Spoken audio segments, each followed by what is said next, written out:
Good morning and welcome to the Niskanen Center briefing on CARES 2 and COVID-19 recovery. I'm Kodiak Hill-Davis, the Director of Government Affairs at Niskanen, and I'll be the moderator for today's discussion. For those of you who may be unfamiliar with Niskanen, we're a 5-year-old think tank based in Washington, D.C. And while we are nonpartisan, our policy work focuses on market-based solutions and the promotion of an open society. A quick reminder that there's a Q&A button at the bottom of your screen, and we encourage you to submit questions throughout the presentations, and then we'll answer those at the end. Our speakers today are my colleagues, Sam Hammond and Will Wilkinson. And then I'll add a little bit of insight before we get started. Sam is the Director of Poverty and Welfare at Niskanen, and he focuses on how free markets can be improved by robust social insurance systems. Will is the Vice President of Research, and he focuses on domestic, social, and economic policy.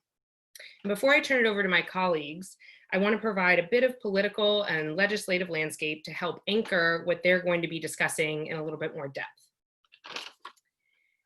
So the past 4 months have felt like a decade, but a brief history of the COVID relief bills that we've covered, I think will help them explain what they're going to get into. So the Families First Coronavirus Response Act was passed March 18th of this year. Then the first CARES Act was passed March 27th of this year. And then the Paycheck Protection Program was passed April 24th of this year. And there's been a lot of discussion recently about what a fourth package would look like. But I'd like to draw a little bit of attention to the fact that between the first and second relief packages, there's about 10 days. And then you get almost a month gap before the third. And now we've had almost 2 months of a gap. And the reason I highlight that is to explain that there's a lot of tension here politically, trying to find the right solutions and trying to strike the right balance of packages that can actually pass the House, the Senate, and then become law. So this is a shortened week. Both the House and Senate will be going into recess for July on the 2nd.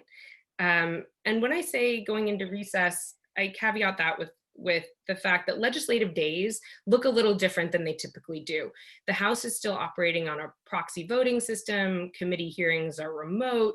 They're not really in a normal day-to-day operating procedure at this point. So both the House and Senate will have approximately 8 legislative days where both chambers are in session in the month of July. Then they'll go into recess for August. And when they return from August recess, they'll have approximately 14 days where both the House and Senate will be in session in September before they go into recess to get the campaigns really started. So all that is to say, there's not a ton of time to negotiate some very significant recovery packages. And of course, as we get closer to an election, things kind of heat up and it gets harder to build bipartisan support for these packages. So with all of that kind of dense information and framework in mind, I will turn it over to Sam Hammond to talk about CARES 2. Thanks, Kodiak. So going into this second or fourth phase, whatever number we're at now, the process is looking very different than the first CARES Act. Under the first CARES Act, given the urgency of the crisis, as well as the desire for members to get back to their district, given just sort of how uncertain this pandemic was going to be, forced a lot of compromise just through the brute urgency of the situation. This time around, I think Senator Mitch McConnell is going to take things much slower, and that's what he's been holding his cards very close to his chest. So as someone who works with Republican members of Congress, even many of them do not quite know what to expect in July. It's been a very opaque process, and I think that's been intentional. There's rumors that the second CARES Act is going to be capped or prospectively capped at $1 trillion, sort of as the first round of negotiation, which leaves very little room for what kind of special favors and interests can get their piece of it. Maybe that's a good thing, but it also means that there's relatively little, not just little time to negotiate, but a few dollars to negotiate over. So, two of the biggest ticket items by far that I think any package is going to address are going to be the extension to the unemployment insurance increases, and what to do about state and local fiscal relief. So the UI issue is incredibly fraught, in part because under PUA, Pandemic Unemployment Assistance, there has been a federal increase to UI that provides people disemployed because of COVID-19 with up to $600 additional per week to regular UI benefits. Now, this was something that was pretty hastily put together in the first CARES Act, and the $600 number was arrived at because $600 a week is about $15 an hour, and state and local or state UI systems, the unemployment insurance program is a joint federal state program, and states run their own systems, and they have varying degrees of technological modernization in place. And really, even the most modern state UI programs are pretty anachronistic. And so, to give you a sense, many of them are programmed in Fortran or COBOL, which are perfectly fine. It's just that there are not many people who know how to program in those languages. And so when there's a big increase in benefits like this, states are really strapped to reprogram their systems to get money at the door. And we saw that with the original, in the weeks and months after the original CARES Act. To date, there are still 6 or 7 states that have not reported a single claim made under the new unemployment benefits. And that's not because they haven't participated, but because it takes an awful long time to get these things up and running in some states, especially states like Florida that have put in measures that make it difficult to upgrade their UI program. With that said, if listeners recall, during the first CARES Act, the realization that $600 a week in UI would put many disemployed people above what they were making previously led to this last minute attempt to add an amendment to the CARES Act from Senators Graham, Sass, and Scott. The amendment lost and probably deserved to lose because it wasn't really workable. They wanted to sort of cap the benefit at 100% of replacement wages. And for the reasons I just mentioned, that was technically infeasible. And so in the months since, a lot of Republican officers have been thinking through what are they going to propose this time around? They're not going to be caught off guard. And so regardless of where this UI extension debate goes, whether it's extended or not, you can be fairly certain that Republican members are going to demand some change to the program. In other words, even if Democrats get their wish and the program is extended through the end of the year, that will only come with substantial changes to how the program actually operates. Some ideas that have been floated that seem to be gaining momentum are, for example, Rob Portman has a rehiring bonus proposal where the $600 a week, if you return to work, is converted into a $450 a week rehiring bonus for the duration of the remainder of the program. That also probably has technical difficulties in implementation. And so there are people thinking about what are the kind of ways of doing something similar that are technologically practicable. And maybe part of the solution is providing states with flexibility to say, look, we are going to reimburse you for this program, and we'll also reimburse you for an additional 2 weeks if someone's rehired. And that $1,200, you can figure out how to build that into a bonus in whatever way is possible for you. Maybe the easiest way is to just let people keep the UI benefit if they return to work, for example. The second issue of UI is, and this is a point I've tried to stress, the main work disincentive, if there is one, to UI is not the fact that the benefit is larger than people's prior wages. It's the fact that it's conditional on not working. And so there's a lot of growing interest in not just rehiring bonuses, but more activist styles of labor market reactivation policy. So a number of offices are exploring wage subsidy schemes. basically ways of making work pay even better than the UI program as a solution. And it remains to be seen which of these get uptake. And part of the issue is, I think there's still a level of denial of the scope of the economic changes that are undergoing right now. So for instance, in conventional economic theory, unemployment duration and size, the size of benefits is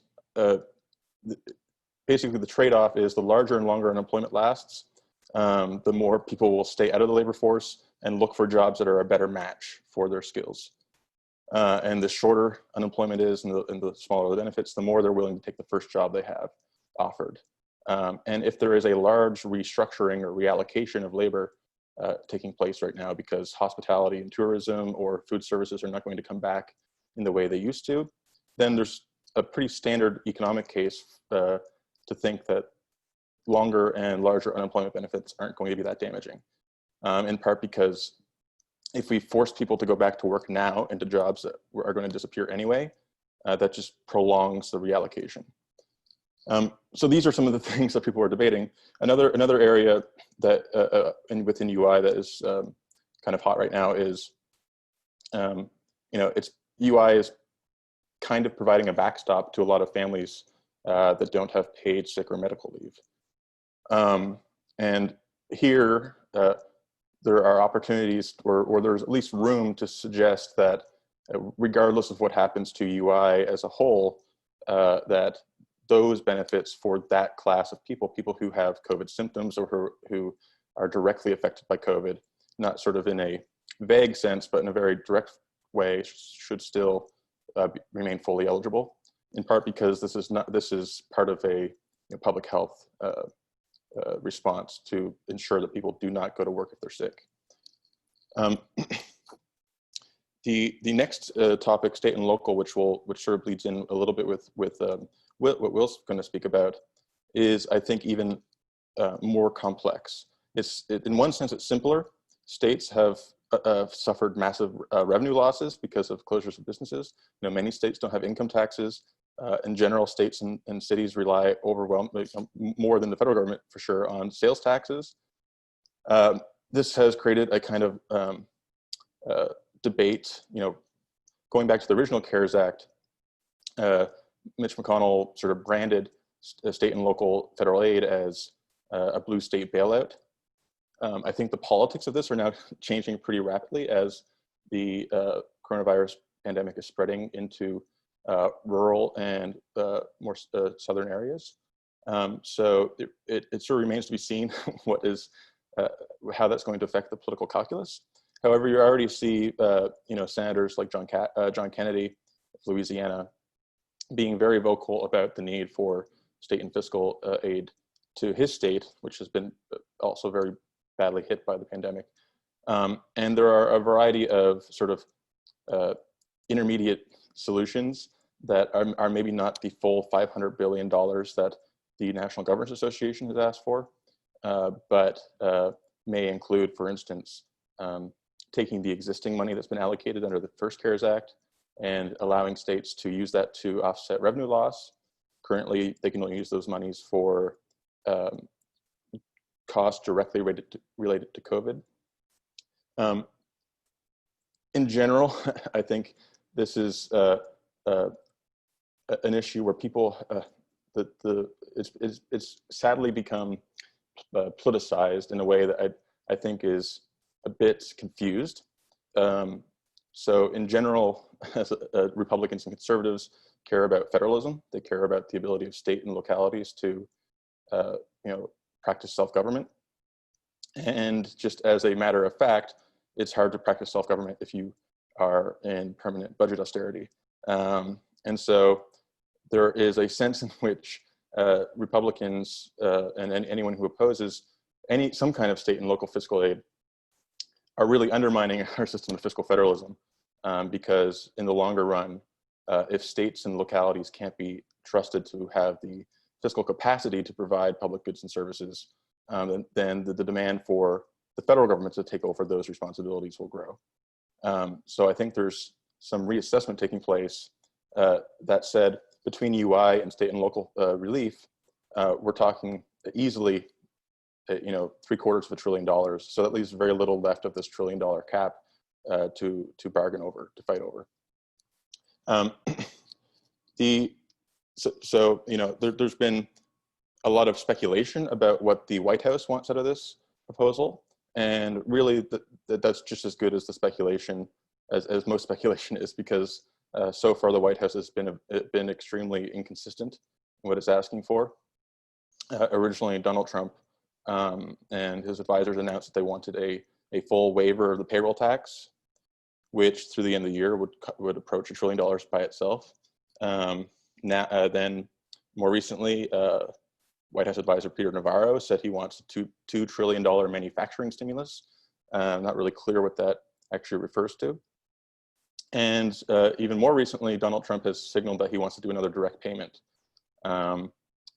which my sense is that there are many Democrats who would say, great, good idea, but this isn't going to happen, in part because the previous direct payment approached $300 billion in cost total, and didn't really benefit any particular constituency or particular interest. It is arguably not the best well-targeted when people are already being covered by UI if they have lost their job.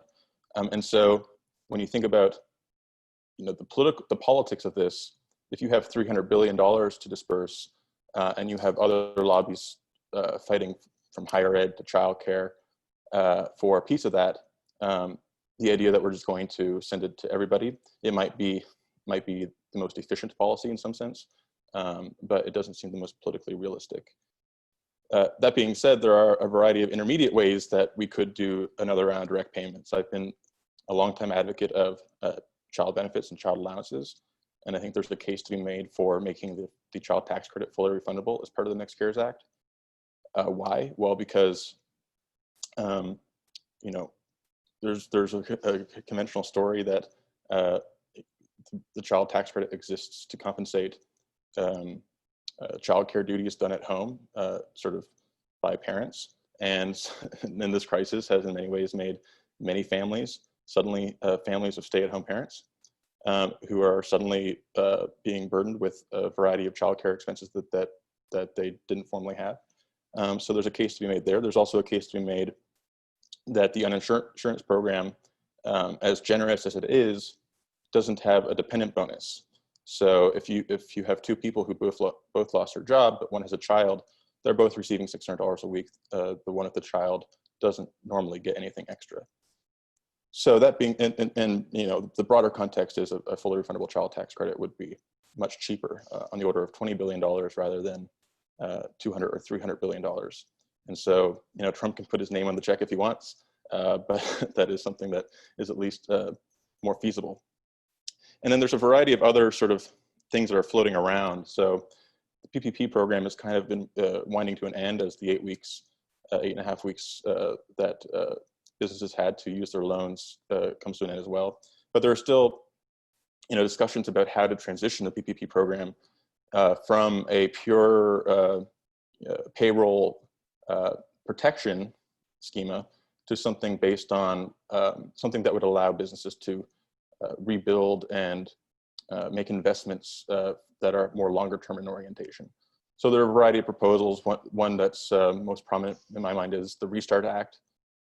The Restart Act would extend the duration of how long PPP recipients can use their loan to make investments in upgrading their facilities and so on. I think there might be some of this in the next CARES Act package, in part because if we do something that's a more genuine loan program, not necessarily a forgiveness program, it's going to cost much less because loans are not spending. And then lastly, there's been a lot of internal debate about whether PPP was the right approach in the first place. In some ways, this is sort of like litigating the past and we should just move on. It's the approach we took. But there are proponents of just simply providing a direct emergency wage subsidy to businesses on the model of the UK or Denmark or Canada. Probably the leading proponent of this on the right is Josh Hawley. His proposal would have the Treasury Department essentially rebate businesses for the first 80% of their payroll up to the median. I could see something along these lines making into the final package.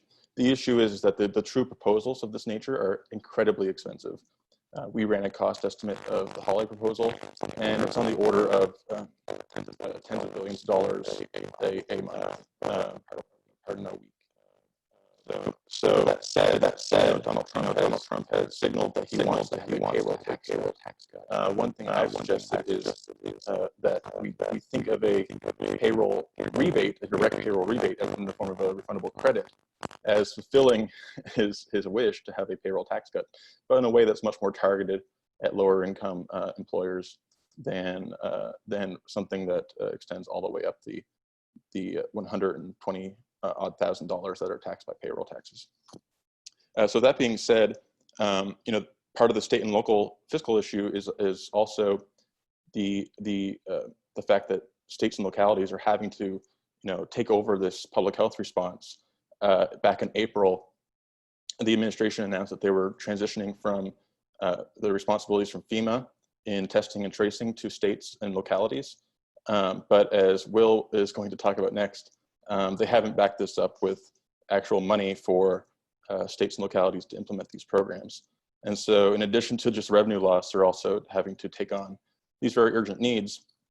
And while you have some on the right talking about the moral hazard of state bailouts, there's also a moral hazard of not bailing out states because you have states that rely on sales tax revenue.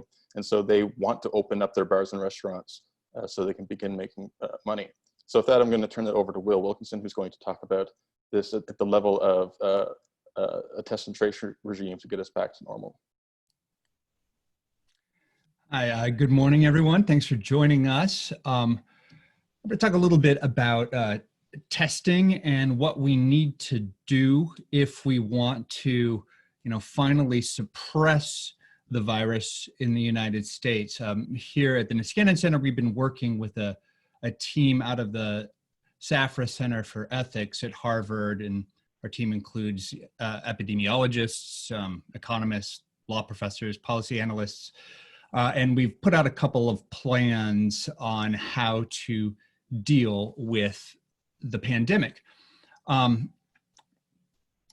The consensus among the public health community is that the effective thing to do is is a program of testing, tracing, and supported isolation. Right? Supported isolation means making sure that people have the support they need so that they can afford to go into quarantine for a couple weeks if they end up positive.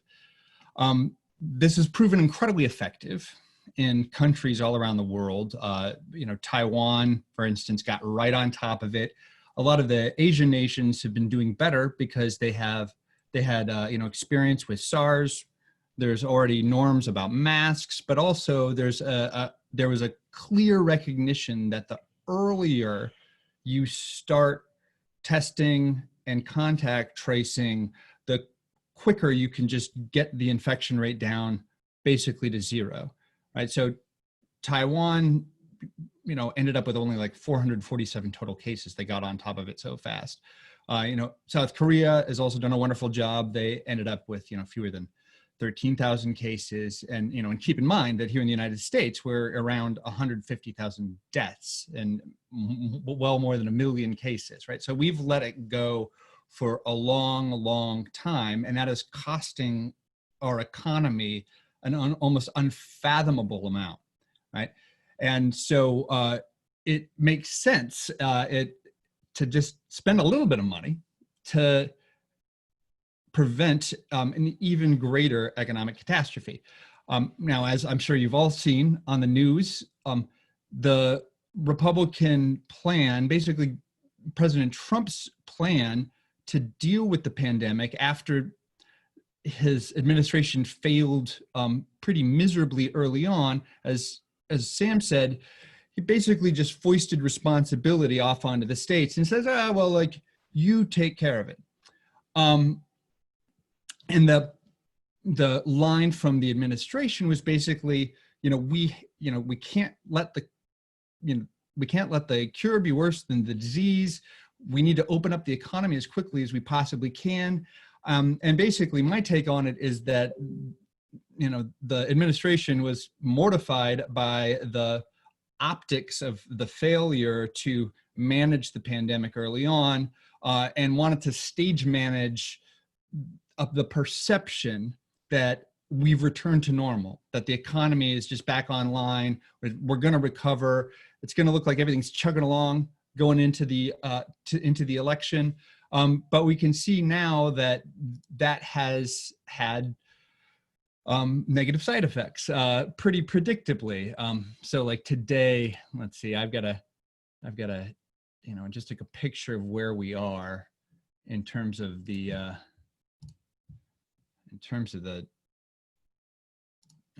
testing here. So today, the average cases are just going up and up and up. You can see an inflection point just around the middle of June, and this corresponds pretty clearly with early reopening plans. Testing is going up as well, which is good, and we'll talk a little bit more about that, but that doesn't account for the increase in new cases. And you can see down in the bottom left that the positivity rate of the test, the percentage of tests that are positive, is going up, and they shouldn't be going up. And you can see the deaths started to, were going pretty steadily down, but now they're ticking up again. And everything with COVID happens with about a 2-week lag. So we should be seeing a pretty significant increase in deaths over the next couple of weeks, which I don't think any of us want to see. Let me.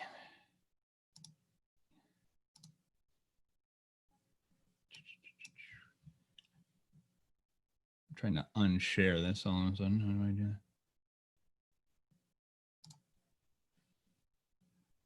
that? Okay. Did the share work? Did you see that? No, you didn't see it. Oh, I'm so sorry. Will, it flashed briefly. Would you try again? Yeah, I just wanted to, I'm sorry that I was talking about, there we go. So here's some of the trends. This is, very, this was today, Sean Trendy, who's been tracking infection rates. And as Sam indicated, the infection rates and increases in deaths are going up the most right now in Republican states, states like, Florida, Texas, Georgia, Tennessee, Arizona. They're all having problems. So it would be a great time for Republicans in the Senate to get behind a plan to actually do testing, tracing, and supported isolation. There's currently $75 billion, I think, in the House bill allocated towards testing, tracing, and so forth.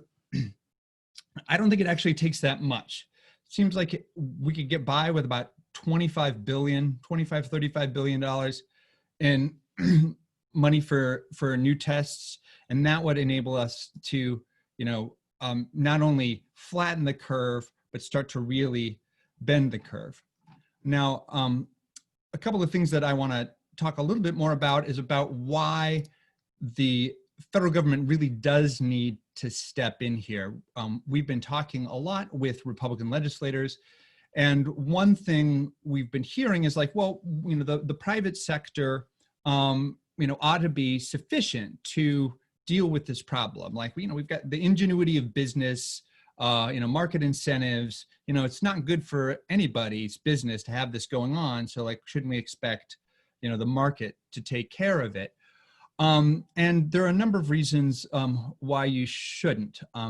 Just yesterday in the New York Times, I had a op-ed with one of my colleagues on the SAFRA plan, I'll throw this up here for you so you can see it on, and it says, we know how to beat the virus. This is how Republicans can do it.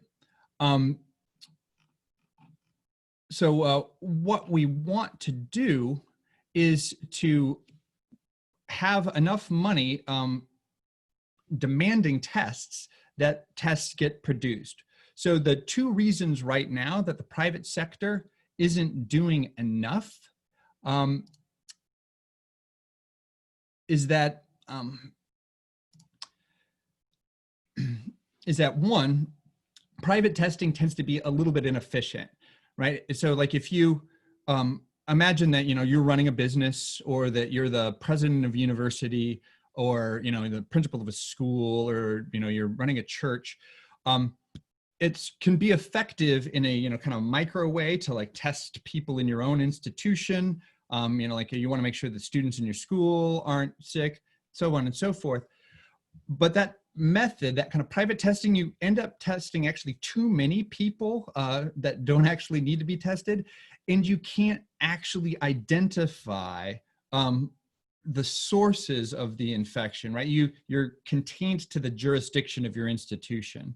And so you end up doing a lot of testing inside, you know, the Amazon Supercenter, but you can't go back home and test the family, and you see that, you know, somebody in the family works at the meatpacking plant, and they infected, you know, their husband who works at the Amazon Supercenter, who started infecting the people at the Supercenter, right? Like each one of those silos can't trace the infection to its source, and so is unable to like really clamp down on it, right? So, you know, one of the, what my co-author in the Times piece, Pooja Olheiver, and I say is that you know, private testing, sort of like private security, is inefficient because it lacks the intelligence and the authority to strategically target and subdue the threats beyond their walls. And trying to do all of our testing through private entities is sort of like trying to fight terrorism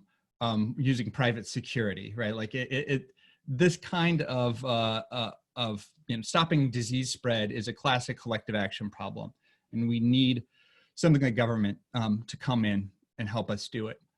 The second problem is that currently the quantity of tests that are needed to do an effective testing, tracing, and supported isolation program is insufficient. We don't have enough of them. And currently there's a shortfall of market demand. Now that private testing is picking up, and that is inducing an increase in the manufacturing of tests and the availability of test processing, but it's not going fast enough if we want to get on top of the disease and safely and permanently get the economy back online. And so one of the problems here, as Sam suggested, is that the federal government has kind of like stepped off of the problem and has asked the states to go ahead and do it. But all of the states are, you know, living in the middle of a, you know, fiscal nightmare, right? They depend on, you know, they depend on sales taxes. Their, you know, economies are sputtering. Their revenues for the next year are just going to be way down. They can't afford, you know, their currently budgeted obligations, so they don't have extra money to spend on stuff like this. So insofar that as states are buying tests, and they're not buying enough. They're buying what you call mitigation level of, you know, of testing, right? And mitigation is the leveling off. You're kind of fighting the disease to a standstill, but what we want is suppression, to like keep moving the infection rate down and down and down until we finally wipe it out. And that takes a larger degree of tests. So individually, the states don't have enough purchasing heft to give the market actors who produce tests and who have things like labs and lab equipment that can be used to process the tests, to, you know, make the investments to ramp up production. So in our plan, what we recommend is that states pool their buying power through some interstate compacts. So what we advise is that that Congress authorize a set of regional interstate compacts for the sole purpose of procuring tests, right? So one of the worries that we keep hearing from a lot of Republican legislators is that, if we give a bunch of money to states, they're just going to spend it on, filling gaps in their budget. They're going to use it to bail out their pension system. We don't want them to do that. And so that is a worry.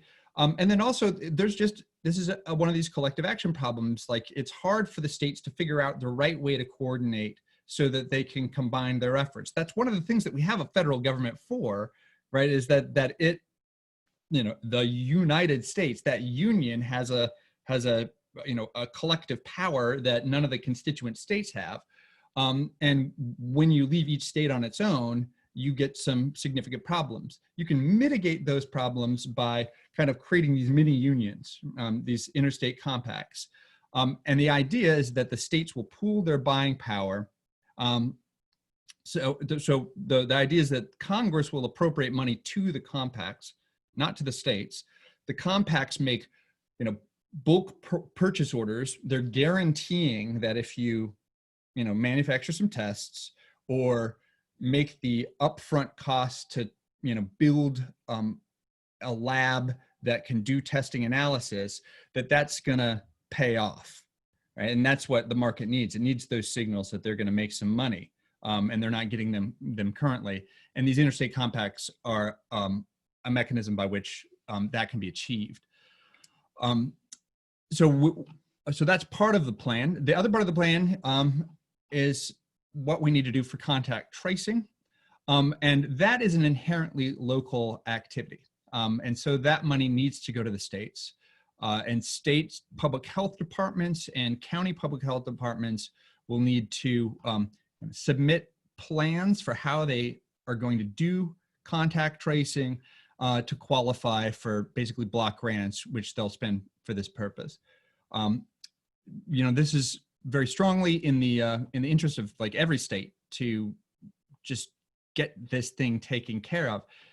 And the amazing thing is that it actually costs so little. Like Sam, he's like was saying that there's a $1 trillion cap on the economic recovery aspect of things.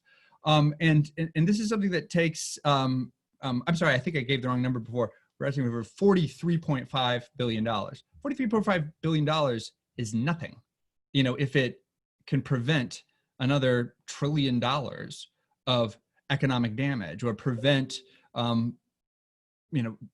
the deepening of a recession that will require another $1 trillion bailout, right? It's just insane not to spend that money if you can effectively use it to finally suppress the disease, stop just mitigating it, bring infection rates down to the point where businesses, churches, even movie theaters and stadiums can open up and stay open safely, like they are in places like South Korea, places like Taiwan that got on top of it early. So I think that's enough for now. I think we want to leave some time for questions. What's going on in Congress right now is that basically Leader McConnell has dragged his feet quite a bit and has been delaying doing anything. On aid to the states, he is, at first he said, it's let states go bankrupt. That didn't really go over that well, so he kind of backed off of it. And then the next line was like, well, we'll consider aid to states for things like testing, as long as states agree to implement liability protections for businesses. And my take on that, I have a New York Times piece from about a month ago now on that. I think that's mainly a stall. It's a way of it's a pretext for the kind of sandbagging that they've been doing. Partly because the message from the administration is we don't want it to look like there's a problem, right? So we don't want there to be votes for tests, because that makes it look like we need tests, right? I think that's a very short-sighted attitude. And I think it's going to change pretty swiftly now that we have this resurgence in infections and that they are hitting red states, now, and not just big Democratic cities. So I think there are a lot of Senate Republicans who are taking this seriously. Bill Cassidy of Louisiana has been working with us on this on our plan, and is trying to find allies in the Senate and the House. So I think there is some real possibility that we could get something done, and hopefully we can. So if you have any questions, I think we can take them now. Well, thank you so much, Will and Sam, for providing such thoughtful explanations of what are truly very complex subjects. And I'm glad that you both highlighted some of the political undercurrents, which are incredibly complex. It sounds pedestrian to say it, but it's an election year. It's a presidential election year. There are a lot of different conversations that are happening behind the scenes, trying to find a way forward, trying to navigate what is an extraordinarily complex problem that we face. So I think we'll turn it over to questions, and we're happy to answer them as they come in. But I have a question of my own, and being the moderator gives me the opportunity to pose these to my colleagues and cut the line. So one of the things that I think we've been seeing as states have begun to reopen and rates of infection have increased is that it's so hard to kind of get our heads around how really to implement the systems that are going to allow us to fully reopen.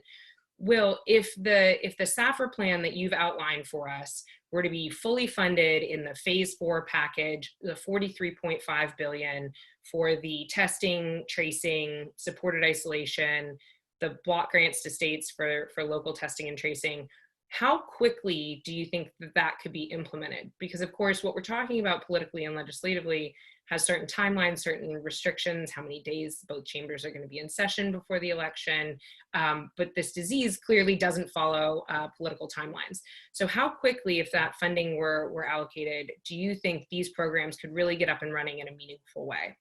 Understanding, of course, that you're not a medical doctor, and that's a very big question, so.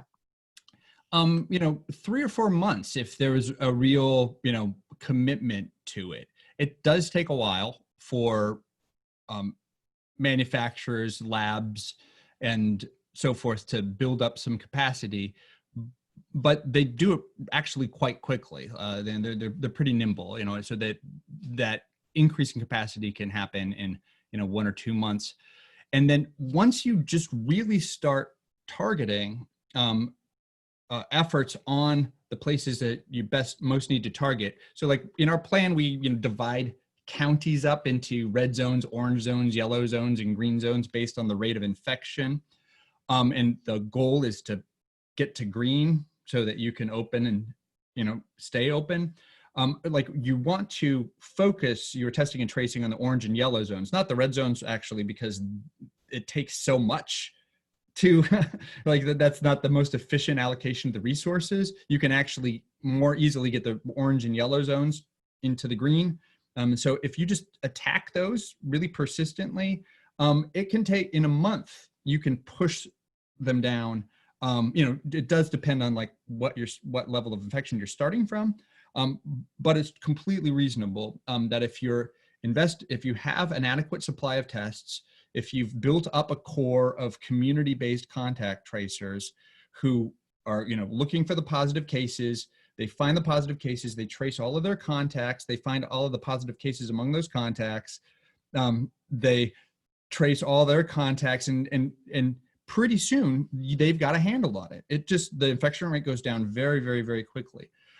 So this is something, if we had done it in May, or in March or April, when this was kind of blowing up, we could have it taken care of by now.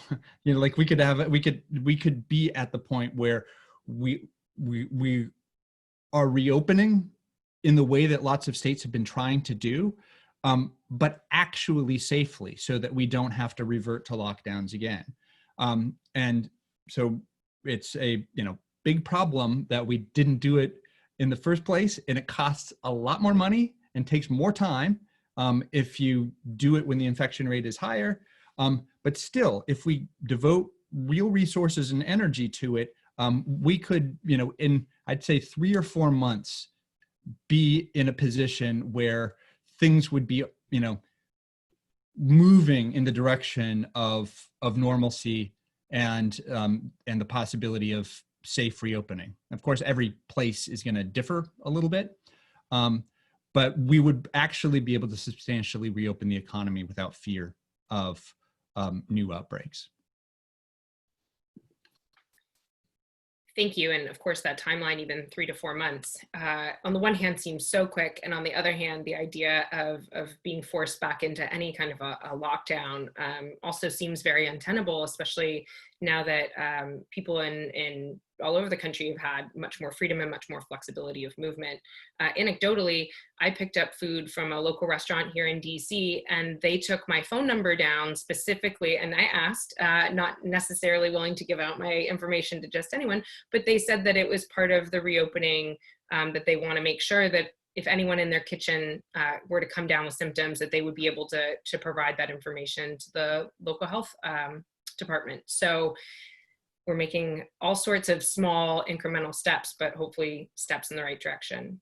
That's One right. thing, And in the meantime, if people were wearing masks in public places, inside especially, makes a big difference. And that's just, in lieu of the kind of level of testing and contact tracing that we need, that kind of just voluntary effort by the public does a lot to, keep the infection rate from spiking back up again. So, if we can individually take some responsibility for ourselves and our, most of the vulnerable members of our communities, that can just make a big difference too. Something I'd add to this, there's a big communication component as well to just this public health crisis in general, right? So, twice a year we adjust our clocks for daylight savings time, and there's no one banging on our door ordering us to do that. We do that because essentially we're coordinated to do that by just communication. As a policy, this country adjusts its clock twice a year, and we all do it voluntarily. I think one of the earlier myopia about this on the Republican side was this sense that, as places like Florida, for instance, reopened, their case rates continued to fall. And that is something we actually saw internationally as well. So there are many countries that didn't go into full lockdown mode, but they also still didn't communicate a level of frivolity about the crisis, right? So there's a big difference between, keeping retail stores open and communicating a level of nonchalance about the situation that leads people to have backyard barbecue parties and stuff of that nature. And a lot of the spread is taking place now in private events. So I think that is a bigger communication failure, and it undermines testing and tracing to the extent that it already exists, because the ability for test and trace to be effective, increases exponentially with the case rate, right? So, if you have basic suppression, if you have your R naught down to 1 or below, and then there's an outbreak of like 30 people, that requires a fraction of test and tracers to go out and track those 30 people. But if those 30 people then go all spread it to 1 or 2 people, it begins to multiply rapidly. And you go from needing 1,000 tracers to 10,000 tracers to 100,000 tracers, and eventually you have the entire workforce being tracers.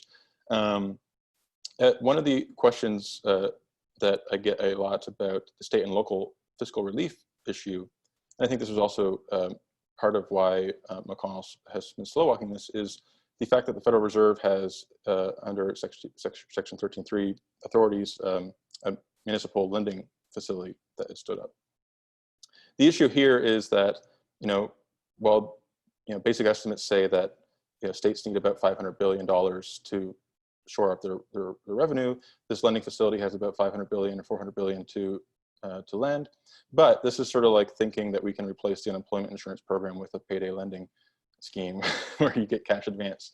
The Federal Reserve has been remarkably competent throughout this whole crisis, but part of the issue, part of the longer term issue that I see is to the extent that Congress doesn't, practice its Article 1 authority and actually legislate and, run the country, it's pushing these responsibilities off onto agencies, independent agencies like the Federal Reserve that have broad authorities, but broad authorities under relatively constrained mandates, right? So the Federal Reserve has a mandate to maintain price stability and full employment.